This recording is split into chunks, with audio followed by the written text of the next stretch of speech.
नमस्कार मित्रांनो, तुमचं पुन्हा एकदा स्वागत आहे एका महत्त्वपूर्ण व्हिडिओमध्ये. मित्रांनो, आजचा हा व्हिडिओ शेतकरी बांधवांसाठी अत्यंत महत्त्वाचा आहे आणि त्यांच्यासाठी एक मोठी खुशखबरच आहे. त्यामुळे व्हिडिओ शेवटपर्यंत पहा. आजच्या व्हिडिओमध्ये आपण पाहणार आहोत ई पीक पाहणी DCS ॲप बद्दल. आता शेतकऱ्यांची मोठी कटकट मिटली आहे. आता शेतकऱ्यांना ई पीक पाहणी स्वतः आपल्या शेतात जाऊन करायची आवश्यकता नाही. म्हणजेच आता ई पीक पाहणी ही सहाय्यकाच्या माध्यमातून होणार आहे. त्यामुळे शेतकऱ्यांची मोठी कटकट या ठिकाणी मिटलेली आहे. चला तर मग बघूया यामध्ये शासनाने काय बदल केले आहेत. अगोदर आपल्या चॅनलवर जर कोणी नवीन आले असेल तर चॅनलला सबस्क्राईब करून ठेवा. असेच अत्यंत महत्त्वाचे व्हिडिओ आपल्या चॅनलवर या ठिकाणी पाहायला मिळतात. चला तर मित्रांनो, सुरुवात करूया.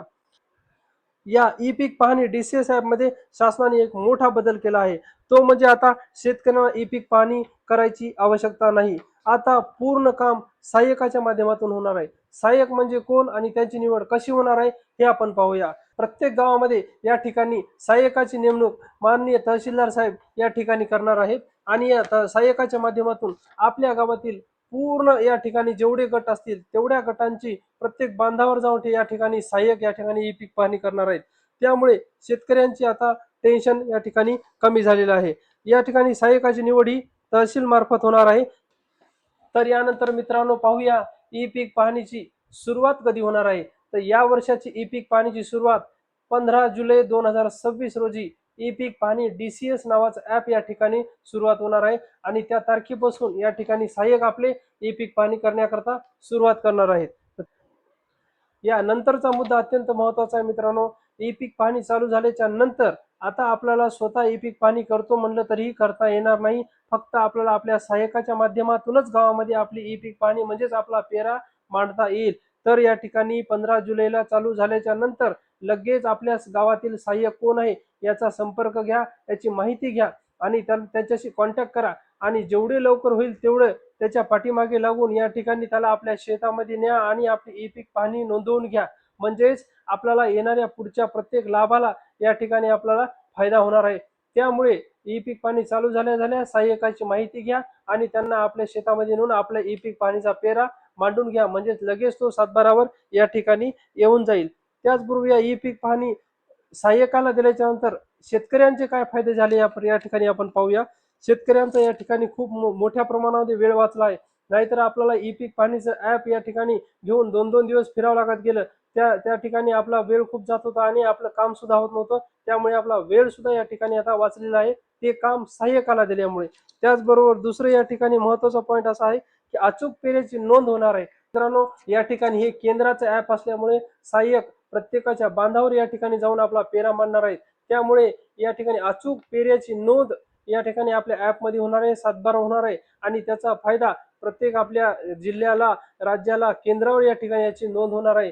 त्यामुळे प्रत्येक योजनेचा लाभ देत असताना सरकारला हे सोपं जाणार आहे. त्याचबरोबर तिसरा पॉईंट असा आहे की नेटवर्क प्रॉब्लेम पासून सुद्धा या ठिकाणी सुटका मिळालेली आहे.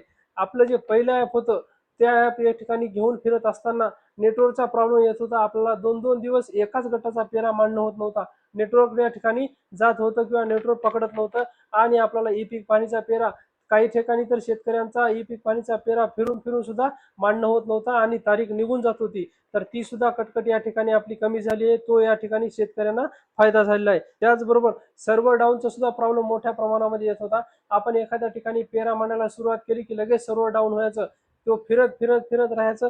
आपल्याला एकाच गटाचा पेरा बरेच दिवस 2-2, 3-3 दिवस मांडणं होत नव्हता. त्यामुळे सर्व्हर डाऊनची सुद्धा ही सुद्धा जे काही आपली समस्या होती त्यापासून सुद्धा शेतकऱ्यांना सुटका मिळालेली आहे. त्याचबरोबर आता या सहाय्यकाला दिल्याच्या नंतर ई पीक पाणी मांडून घेणं का गरजेचं आहे, याचे फायदे काय आहेत. तर मित्रांनो, या ठिकाणी सांगतो मी तुम्हाला, हे वरील प्रमाणे फायदे होते आपले. मित्रांनो, चालू झाल्यानंतर सहाय्यकाला घेऊन जा आणि लगेच आपल्या ई पीक पाहणी या ठिकाणी करून घ्या. सातबारावर आपला पेरा या ठिकाणी मांडून घ्या. नाहीतर आपल्याला वेळ निघून गेल्यावर कोणते तोटे होणार आहेत हे आपण खाली पाहूया. याच ठिकाणी आपण जर आपला पेरा जर मांडला नसेल, ई पीक पाहणी जर केलं नसेल तर आपल्याला या ठिकाणी दुष्काळी अनुदान असेल, त्याचबरोबर अतिवृष्टीचं अनुदान असेल किंवा पीक कर्ज असेल, पीक विमा असेल किंवा शासनाच्या जे काही योजना पेऱ्यावर आधारित असतील, सातबारावर जर पेरा असेल तर एखादी योजना मिळणार असेल तर त्या ठिकाणी त्या योजनेपासून आपल्याला वंचित राहावं लागेल. त्यामुळे आपण काय करणार आहोत की जे काही 15 जुलैला चालू झाल्याच्या नंतर आपल्या सहाय्यकाच्या संपर्कात राहून त्या सहाय्यकाला आपल्या शेती लगेच घेऊन जायचं आहे आणि आपला ई पीक पाहणीमध्ये आपला पेरा या ठिकाणी मांडून घ्यायचा आहे. त्यामुळे आपल्याला प्रत्येक योजनेचा शासनाच्या या ठिकाणी फायदा होणार आहे. त्याचबरोबर या ठिकाणी हा अत्यंत महत्त्वाचा या ठिकाणी शासनाने निर्णय घेतलेला आहे की सहाय्यकांना या ठिकाणी पूर्ण काम दिलेले आहे.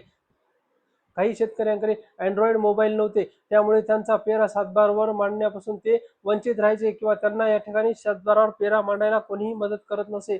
त्याचबरोबर या ठिकाणी अशा बऱ्याच समस्या होत्या, ज्या समस्यांचा विचार करून शासनाने या ठिकाणी सहाय्यकांना हे पेरा मांडण्याकरता पूर्ण गावाचा पेरा मांडण्याकरता नेमणूक केलेली आहे. त्यामुळे याचा शेतकऱ्यांनी या ठिकाणी फायदा घ्यायचा आहे की आपण आपल्या शेतामध्ये या ठिकाणी सहाय्यकाला बोलवून आपला पेरा मांडून घ्यायचा आहे आणि सगळ्या योजनेचा लाभ आपल्याला या ठिकाणी घ्यायचा आहे. चला तर मित्रांनो, पुन्हा भेटूया अशाच महत्त्वपूर्ण व्हिडिओसह. तर आपल्या चॅनलवर जर कोणी नवीन आले असेल तर चॅनलला सबस्क्राईब करून ठेवा, म्हणजे असे अत्यंत महत्त्वाचे व्हिडिओ तुम्हाला या ठिकाणी पाहायला मिळतील. चला तर मग भेटूया नवीन एका व्हिडिओमध्ये. तोपर्यंत जय हिंद, जय महाराष्ट्र.